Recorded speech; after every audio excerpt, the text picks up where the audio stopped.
recovery measures, which we do know how to put into effect. But we need to have enough control in terms of political control to make sure that these necessary measures go through.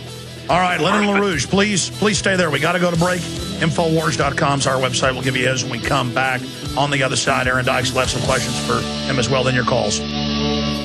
We're on the march. The empire's on the run. Alex Jones and the GCN Radio Network. When you're out on the road, the last place you want to be is on the road. But if the unfortunate happens, you'll be glad you were wearing diamond gussets. There's a place down in Tennessee where they make blue diamond gusset jeans. They so pride in every stitch, guarantee you love the way they fit. They put a diamond gusset in the crotch where you need it most. Blue diamond gussets got it, others don't. We turn jeans inside out. Diamond gusset jeans. Made in the USA with unparalleled quality. Our Defender motorcycle jeans combine gusset comfort with Kevlar protection, so you can ride all day with confidence. Order yours at gusset.com. Diamond gusset jeans got it, others don't.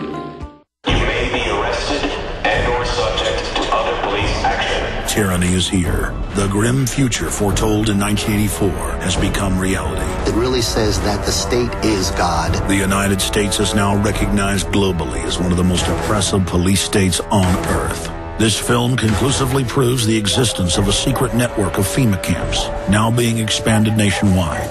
This documentary exposes how the continuity of government program has established an all-powerful shadow state. Police State 4 chronicles the sickening depths to which our republic has fallen. Prepare to enter the secretive world of emergency dictatorship. Body scanners, sound cannons, citizen spies, stage terror, and cameras on every street corner. It's only the beginning of the New World Order's hellish plan. The police state isn't coming. It's here.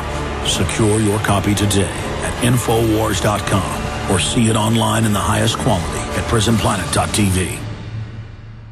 Steve Shank here with a special alert from eFoods Direct. The stock market continues to crash and recrash daily. Since July, the market has dropped 15% with no signs of recovery. What does that mean to you? When stocks crash, jobs are lost, and you can't buy the food that's already too expensive and continues to raise in cost. eFoods just got notice that wholesale costs on pasta, rice, and beans will immediately jump 20%. The already high cost of sugar is tripling. If you invest in the stock market for security or save money in the bank, you continue to see the dollar drop in value while your weekly food bills increase. So what are you going to do? Get as much food now as you can. With these problems you're facing, eFoods Direct has no choice but to extend the free shipping another week to October 9th. Free shipping buys more food with shipping dollars. Call 800-409-5633 or go to efoodsdirect.com/Alex. Call 800-409-5633 or efoodsdirect.com/Alex. You can bet your life on eFoods Direct.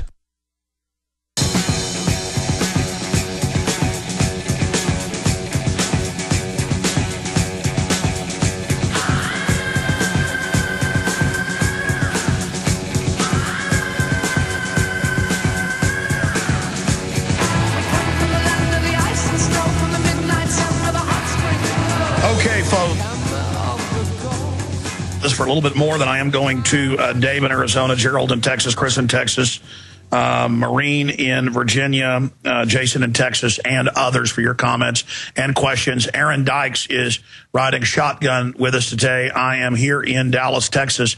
Lyndon Larouche, I want to ask you this question, sir. You've got the Occupy Wall Street people just criticizing free market capitalism, at least some of them. That's how the Federal Reserve is trying to steer it, instead of pointing out that it's insiders operating that have created this. I'm calling for moves to actually occupy the private Federal Reserve and point out that it needs to be nationalized, as Kennedy began to move towards doing, or as Lincoln did with a similar system, as you know, at the time when the Rothschilds wanted outrageous amounts of interest for them to loan him money. He just said, I'll just issue government credit. which is what the banksters do and have built their world empire out of. Can you sum up for people out there what the Federal Reserve is, and if you agree with my plan to try to shift away from nebulous Wall Street and Soros's crowd trying to, call for austerity back towards the Federal Reserve itself and the British intel type folks? Well, first of all, we have to do Glass-Steagall. That's the first step. If you don't do Glass-Steagall, you cannot solve this problem. You can't manage it. If you put through Glass-Steagall, you would now have a problem, but you're halfway to solving it. What we have to go toward is a federal credit system, which is pretty much what we did with in the coming out of the Revolutionary War, with our victory there.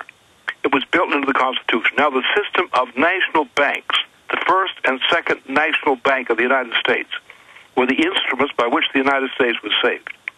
We get in a situation where we have to, out of credit as such, signed off for by the federal government. This credit will be then used through banks and other things, through loans, which are going to build up our economy. Now, that's what we need to do. If we do that, we can get out of this mess by going to high-technology projects as our policy, typified by the WAPA. But we also have to take intermediate steps at the same time, which will get an unemployed population, an unskilled population, back into the labor force as an active, productive part of the labor force. We've covered that earlier. Give us your websites for people to find out more about your plan. Oh, I don't have the well, there's a LaRouche PAC and LaRouche Pub. Yes. Both of those will lead you there, and we have links to them up on Infowars.com. I just wanted to find out the best one. I guess LaRouche PAC and LaRouche Pub, both of them. Yeah, right. We'll take people there. Look, sir, we've had you on about solutions before, and I appreciate your ideas, and I agree with quite a bit of it. My only question here is the time frame, because you've been very accurate as of late predicting what would happen next. Where is Europe going? Will Germany put up with bankrolling this new economic union that's just a system for extracting the wealth of the people to the multinational banks? And where does that go in Europe? Because, obviously Europe is connected to what's happening here in America in the whole transatlantic situation. It will go the other way. What you have some movements, as in France. A former Prime Minister of France is moving in a useful direction. You have tendencies in various parts of Europe to do something. But unless the United States acts first, Europe won't do it. So therefore, who's got to do it? Well, you'll get Russia is doing something big. China's doing something big. That's going to be a significant factor in this thing. But the key thing is the United States must take the lead. We must get this guy under control, get him out. We have to go back to the kind of program the Kennedy and Company would appreciate, including Glass-Steagall. I understand that, sir, but this is my question. We know Obama's a puppet. We know he represents the corrupt elements of Wall Street. But isn't it like shark teeth? Who rolls in behind Obama, and won't you just have a new puppet but the same puppeteers? No, you won't. The only thing you could get in that direction would be an outright dictatorship. That's the only thing you'd get from that crowd. They are not capable of any bailout program. They're not capable of doing anything good. It's up to those in the institutions who recognize the United States has to be saved. It has to be very rough and direct action because we've got a sick population that can't take any more of this. The whole system is on the verge of crashing. We could be talking tomorrow morning and find out there's no economy anymore. I'm not going to say that's going to be the case, but I'm saying that's what could be the case at any time now. No, our ship is going directly towards rocks. We've already hit some big ones, but we're going towards a rocky shoreline, there's no doubt. But if we get through Glass-Steagall, get it through, and get into a credit system operation, use NWAPA as a commitment that's going to dictate what we do. You're saying that will turn the ship, but then we've got to repair the holes. We know how to fix those holes. We've done it before. Look what Franklin Roosevelt did when he came in. Now, this situation is worse, actually, than Franklin Roosevelt faced. But the same method, the same approach will work. What you need is not jobs. What you need is real base-building jobs. high technology jobs as much as possible. And the WAPA is the typification of that. We have opportunities. In other words, we can actually we can start a slow buildup, an accelerating buildup of the U.S. economy again, and that can be done by the federal government. It's the only way it will happen. It will happen by the help of other countries, but it will happen only when the U.S. government itself puts its muscle behind this rescue operation. Well, I know this. The Democrats want to raise taxes, which will put the country into a bigger cardiac arrest. They make it about taxing the rich when the big globalist rich are offshore and exempt. The mainline Republicans are like, just keep the banker bailouts going and corporate welfare is great and have a $2 trillion total defense budget. That's going to bankrupt us and goes nowhere. And so people can't criticize you calling for pure investment and call that socialism when the other two things we have are just sheer madness. I would like to just see massive tax cuts. I'd like to see some basic fair tariffs put in place. I'd like to see our military pulled out of most of the bases. I'd like to see the Glass-Steagall reenacted. I'd like to see the quadrillion plus in derivatives written off. And sure, that would cause it. I mean, that's just common sense. I don't want to hear, though, from so-called conservatives all day about, well, we shouldn't have any investment or programs to get people working when they're just going to be on welfare anyways. And if you don't give them the welfare, they're going to burn the cities down. I mean, every direction we go down, more and more of our options are being shut down. And Lyndon, I'm not trying to be negative here, but I don't really see the establishment changing course. I know there's elements that think the wrecking of the ship is the way they're going to fully take over the system, like we're some third world country that the IMF is imploding through the shock doctrine.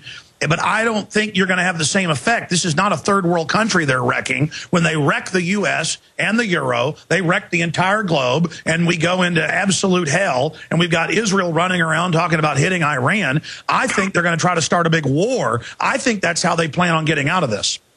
That was a plan on their agenda, but I don't think it can work at this point.